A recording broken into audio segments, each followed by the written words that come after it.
Happy New Year and welcome to the Return Homestead. My name is Mike and my wife Marty and I homestead 50 acres in southeastern Kentucky. Today we've got a lot of work to do. We're still working on a remodel of our 2001 Fleetwood mobile home. We've got some plumbing issues in the main home and we want to talk to you about what we're going to do in the upcoming year. So what's in store for 24?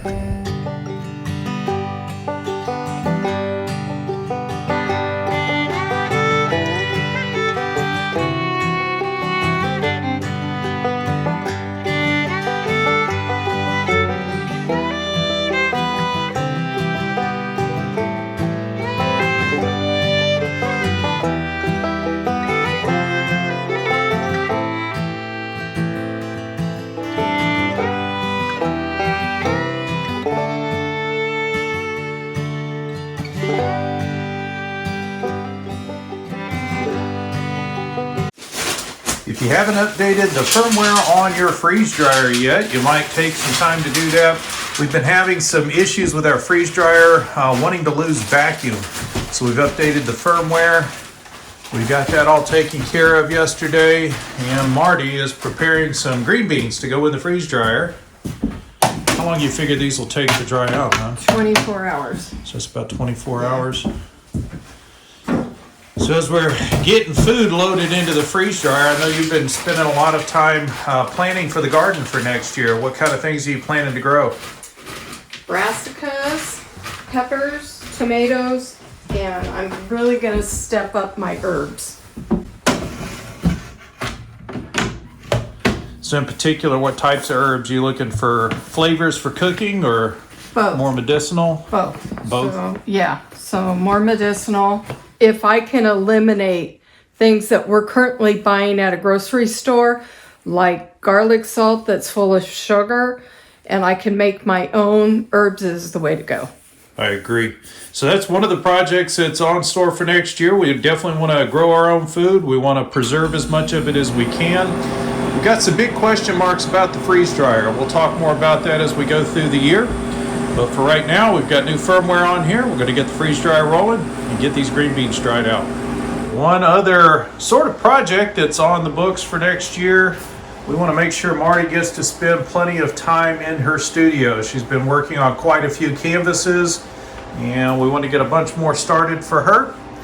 So that's part of our return to life, is making sure we take advantage of the time that we have, doing some of those things that other people never make time for. So what would you pick as our number one project for the year? Water catchment for the chickens. Water catchment for the chickens.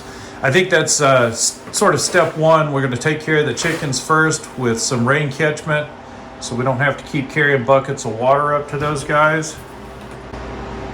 Also, patio on this thing. So we also need a porch on Marty's studio. And then, of course, getting the remodel completed. The remodel sort of like first and foremost in our thinking for the whole year. So the plan is to be in the 2001 Fleetwood by the end of the year. So we'll have our wood stove in place and be able to use it to stay warm next winter. And then greenhouse. Greenhouse.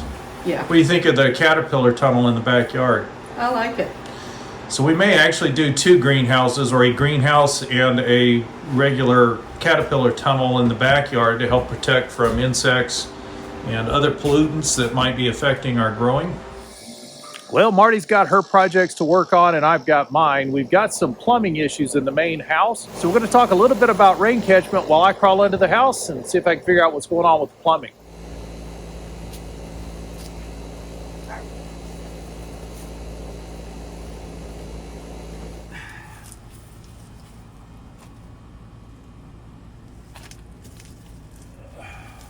So this directly in front of us is the beginning of our issues here in the main house.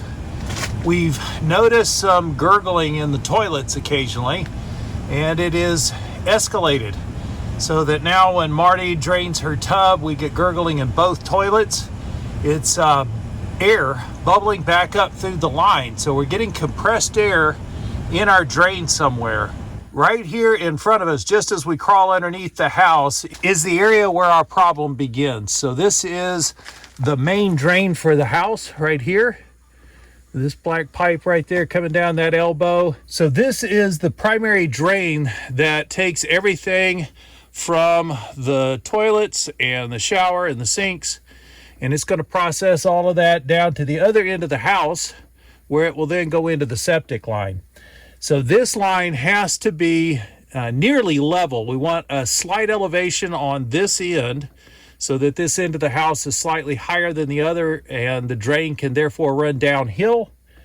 And what we're looking for is any sags in this line. If the line sags at all so that a water pocket can remain inside of the drain, then that water, when it begins to move, is going to compress air ahead of it. And it's that compressed air that we're seeing bubble up out of the pipes. So today what I want to do is have a look at this drain. You can see it continues to run down the length of the house. And I'm just looking to make sure that it doesn't have one of those straps that's broken loose and somehow the main is starting to sag and it's causing water to get trapped.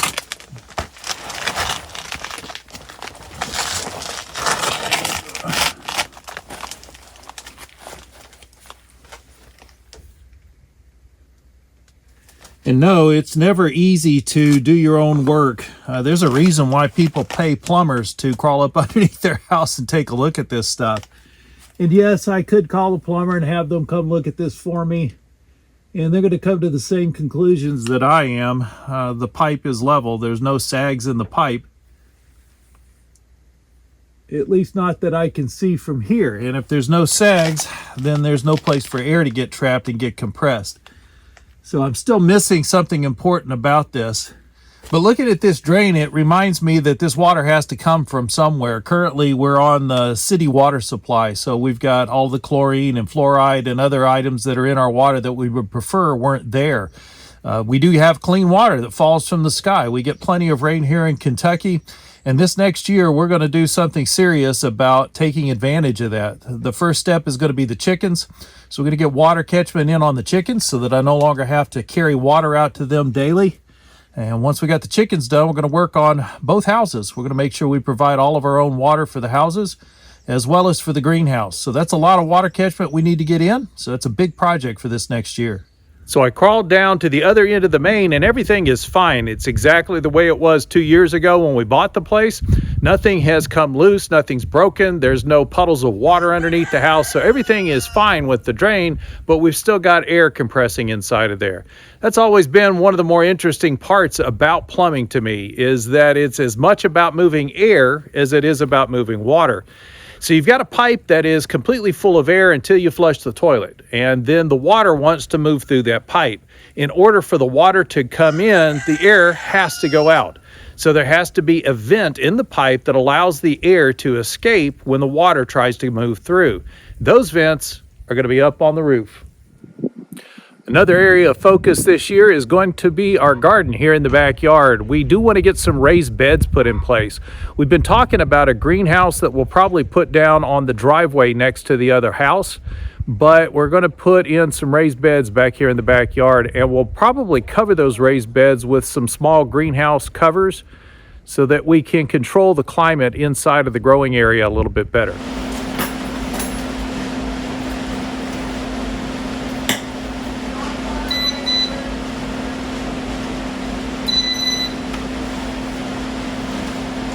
So along with all the work we're doing on the remodel, which is our #1 project for the year, we plan to completely finish this 2001 Fleetwood. We want to get it at least completely ready for us to move into it. So we've got to finish the master suite, including the shower. We need to put in a kitchen. We're going to install a wood stove in the living room and completely redo the living room. And at that point, we should be ready to move down here, and we want to get there before this time next year. Before it gets cold, we want to be moved in here into this home. So we're going to keep moving forward on this project. One other project for this year in the garden is going to be fixing the tiered garden area where Marty's been growing her herbs and her strawberries. That's where we found the snake. So that snake kind of convinced us that that is not a good setup over there, and we need to do some work to improve the safety of that garden. So we're going to be replacing those railroad ties that make up the front edge of the beds, probably with cinder block. So we're going to build a solid wall there to hold that hillside in place. One other area of interest is going to be what used to be the goat yard. Yes, I said used to be. You guys will notice there's no goats left back here. We had a female goat and a male goat. We thought we had a pregnant goat, and there was no way for us to get that barn ready for kids. So we found another homestead who was looking for a pregnant goat, and we were able to sell off the 2 goats, which freed up this yard. In the end, we want to put chickens in this yard. We've about convinced ourselves we're going to put the chickens inside the barn, so I'm going to build out coops in this corner of the barn, and we are going to raise 2 different flocks of chickens. We are going to raise the American breast chicken, which is primarily a meat bird, but they're really dual purpose. They also lay a good number of eggs. And we're just going to have a backyard flock as well, which just standard chickens like what we have now. And those guys will be there simply for egg production. You're going to have to come with me. I got to head over to Lowe's. Turns out that the screws that you need to mount a switch in an electrical box in the wall are number 6, 32 threads per inch.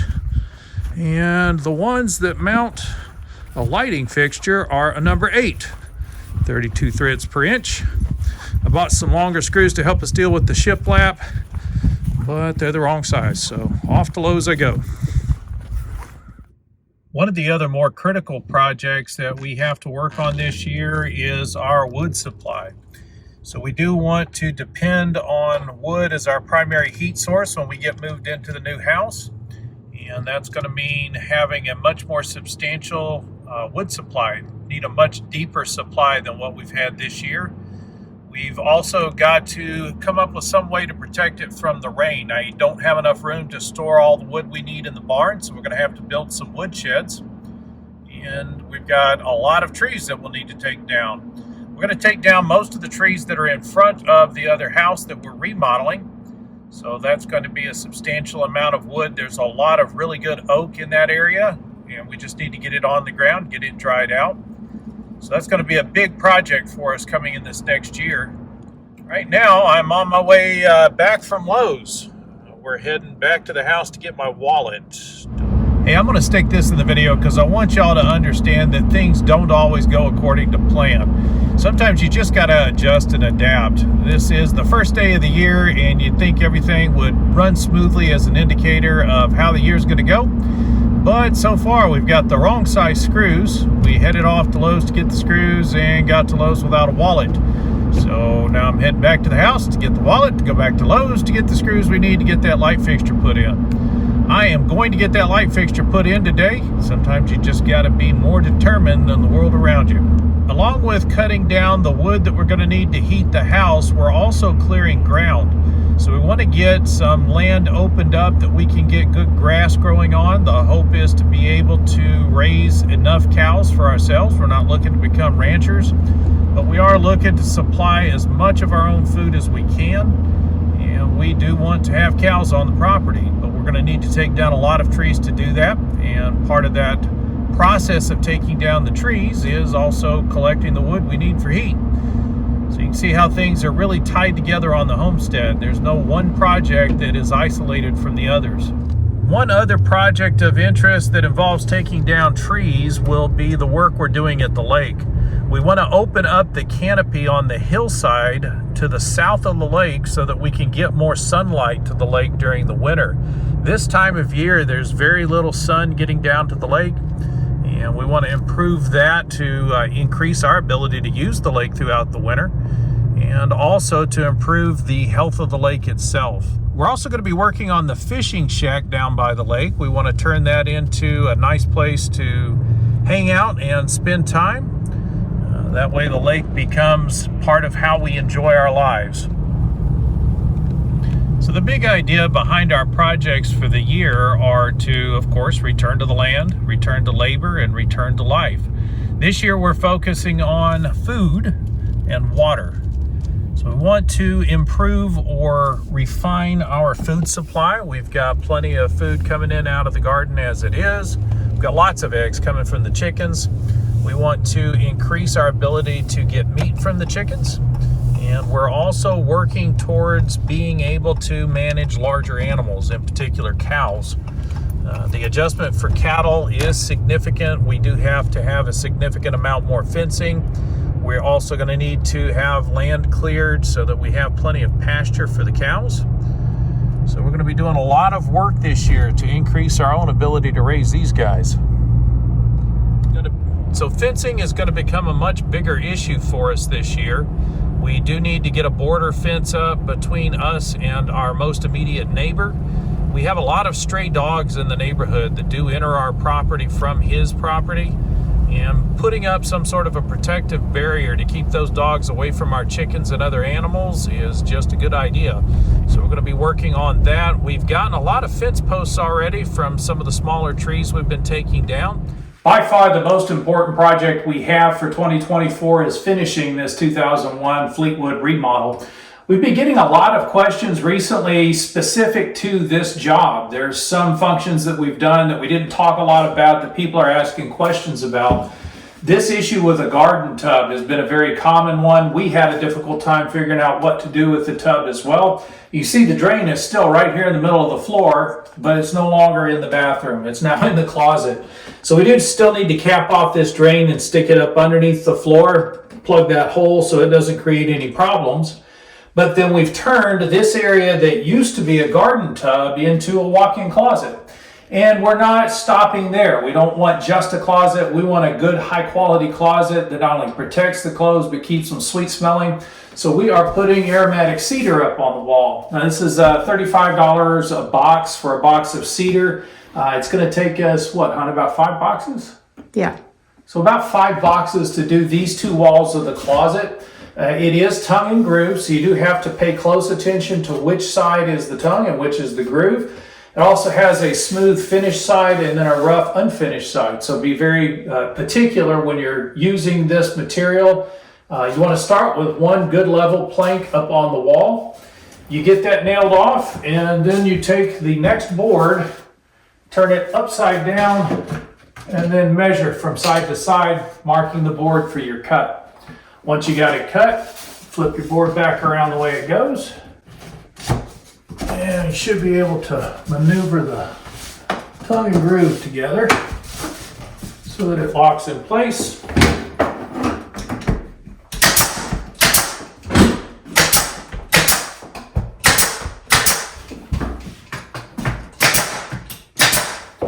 Nothing fancy here, just a simple brad nailer. And we're just using some 1-inch brads to hold this up on the wall. It doesn't get a lot of traffic or pressure. It's in the closet, it's behind the clothes. It's not going to start falling off of the wall. But this, in our opinion, is probably the best way to handle an old garden tub. Just get rid of the tub, turn the space into a closet. If you want a really nice space, a really nice closet, put some cedar up on the wall.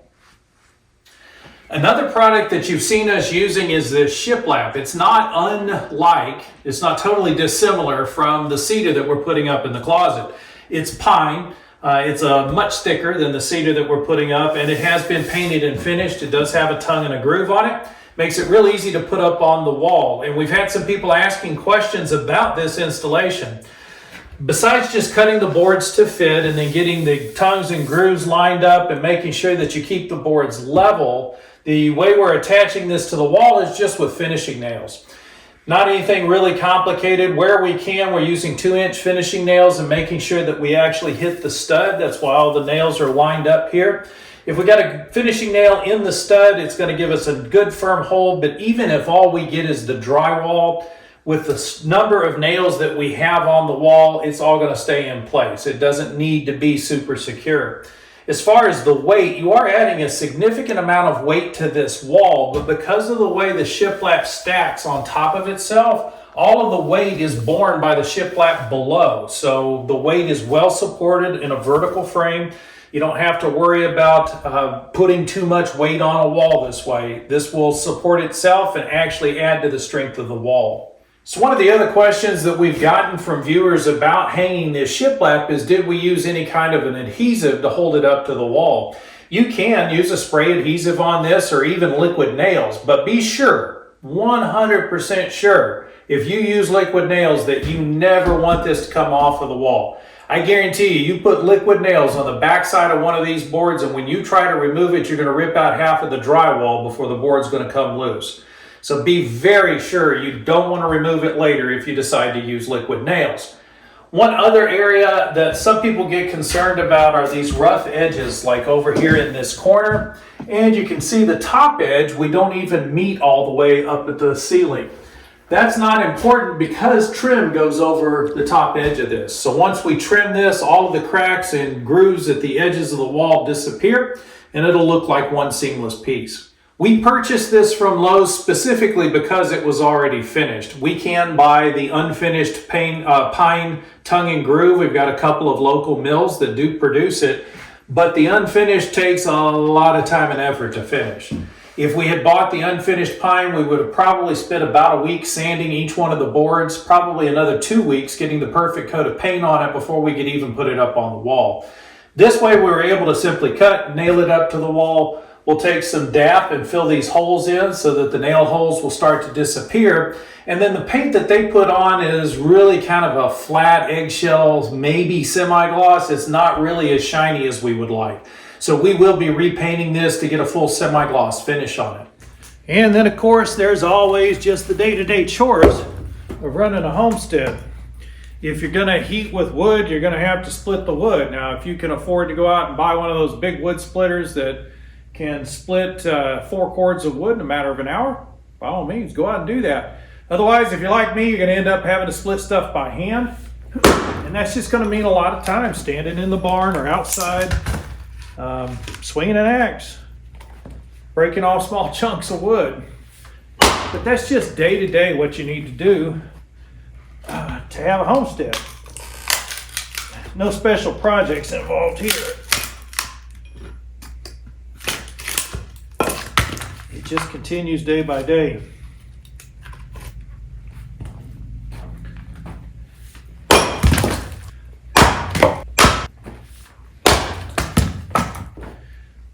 Marty's been focusing her food efforts lately on preservation. So we're paying attention to things like vinegars and making our own vinegars, that is, as well as fermenting. So we've been thinking a lot about how we might be able to proceed to prepare and store food long term if we didn't have electricity. It's easy enough to can without electricity. If you can boil water, you can put stuff in a can, but it gets hard to do large quantities that way. But fermenting's easy. All you need is a little bit of salt and water, and you can convert the food from something that is not shelf stable to something that is shelf stable.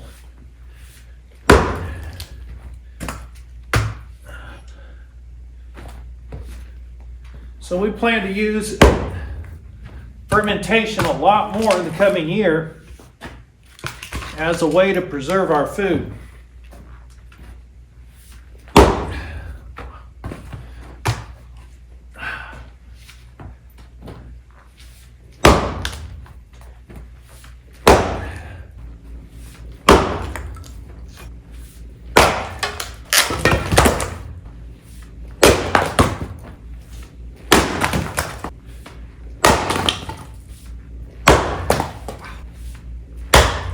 So for 2024, we're going to be lining up water catchment. We're going to catch that rain and store it. We want to hang on to the water. Everything that falls here, at least on the barn, we want to hang on to and utilize it when we need it, not just let it run downhill. So we're going to get the water catchment in place this year. We will get some raised beds put in the backyard this year. Not sure we'll get all of it built out in raised beds. That's a lot of lumber to invest in up front. So we'll probably only do 1 or 2 beds to start with. It'll also be a great way to experiment to see if we can build a row cover that would act as a greenhouse on top of the bed. I've got some ideas about that, so we'll be looking at building those probably in the early spring.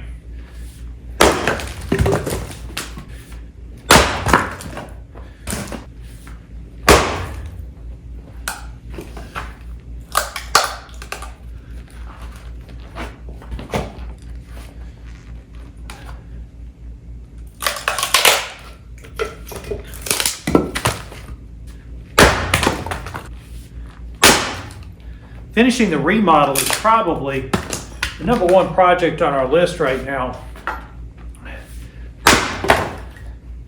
The double wide that we're living in currently is not the best insulated house that we've ever lived in. In fact, we have a hard time keeping it comfortable. The drafts in that house are unreal. Last year, we covered all of the windows in an extra layer of plastic and sealed the house up as best we could, and we never were able to stop the draft from running through there. And it's happening again this year. So we're looking forward to moving into the other house because it does not have this same draftiness problem. In fact, the other house holds heat exceptionally well. So we're looking forward to getting moved down there. We also plan to replace the fireplace down there with a wood stove. So something else that's on tap for 24 is a new wood stove down there. That wood stove should be able to provide enough heat for us to rely on it as our primary heat source. Beyond splitting wood for the fireplace, we need to take trees down for other reasons. We're going to need a lot of fence posts. I've got 10 or 15 of them already laid off here next to me in the barn. We're going to cut down a lot more because we do need those for fencing. We also want to open up the canopy down around the lake, get more sunlight down to the lake, make that a more enjoyable place to be during the winter.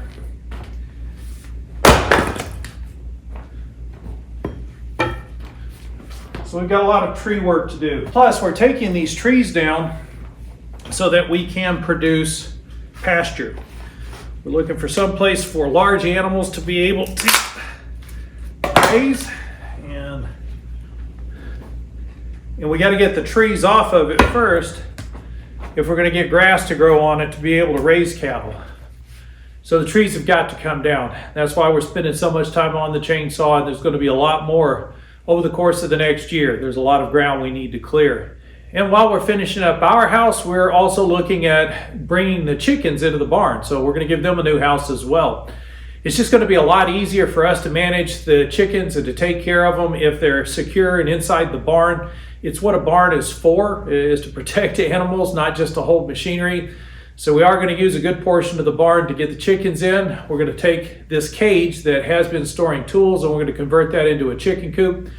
And we're going to try to run 2 separate coops. So we'll have American breast chickens that will raise for both meat and eggs. And then our regular backyard flock, which will be a collection of different chickens that we use primarily as an egg resource. As we open up more ground, we do hope that somewhere in this next year, we're going to be able to start working on the larger animals. I don't think we'll make it up to cows this year, but we may get to a place where we're ready to put some pigs in the spring. We'll use the pigs not only for meat at the end of the season, but we'll also use the pigs to do some work for us. Those guys are really good at clearing ground, taking out brambles and brush and eating everything in sight. So we're going to use them to help open up pasture, hopefully this next year.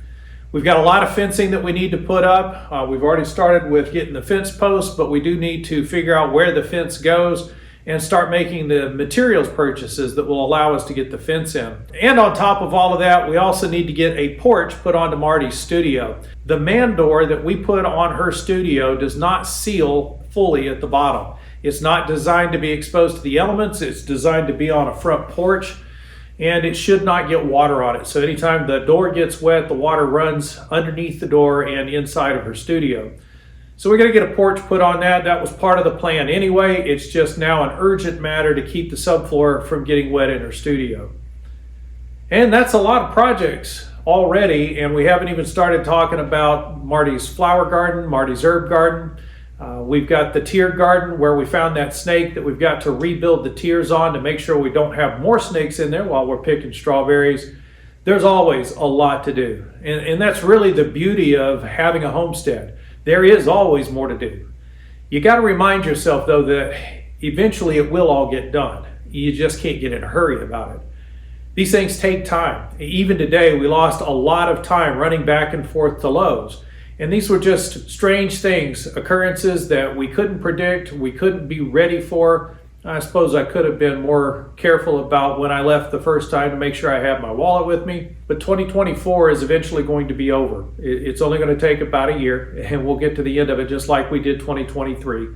And either these projects will be completed or they won't. But as we head into the year, we're not anticipating sitting on our hands and watching to see what other people do. We're not waiting around to see what's going to happen next in international politics or even in national or local politics. We're not waiting for the economy to recover. We're not waiting for everyone to finally give up on pandemics. We are simply moving on with our lives. In the course of the next year, in 2024, we are going to fully live our lives. We are going to exercise every opportunity we have to expand our ability to live independently on our own property. And that's really all we're trying to do. We want to encourage other people to do the same. We do believe that there are complications within society right now that are coming to a head. Things are going to kind of melt down around us. And we want to be in a position where when it melts down, we continue on business as usual, like nothing happened. What we're trying to do is prepare ourselves for the possibility that things are going to get worse before they get better. If the power goes off, if the water stops running, if there's no food in the grocery store, can we still survive? And beyond surviving, can we thrive? Can we actually grow and become stronger even as the economy and society melt down around us? And I think the answer is yes. And I think the answer is yes for you as well. No matter what happens in the world, we just want to know that we can thrive. So in 2024, we're going to expand our ability to take care of our own needs off of our land. You can do the same. There's no reason why a meltdown in the economy has to bring everyone to their knees. Some of us are going to do just fine. It's not that complicated either. You can escape all of the complications of a failing economy if you will return to the land, return to labor, and return to life. If you haven't subscribed to the channel yet, please go ahead and do so. Hit that thumbs up button while you're in there so the algorithm knows to share this video out with other people. We'll see you next time.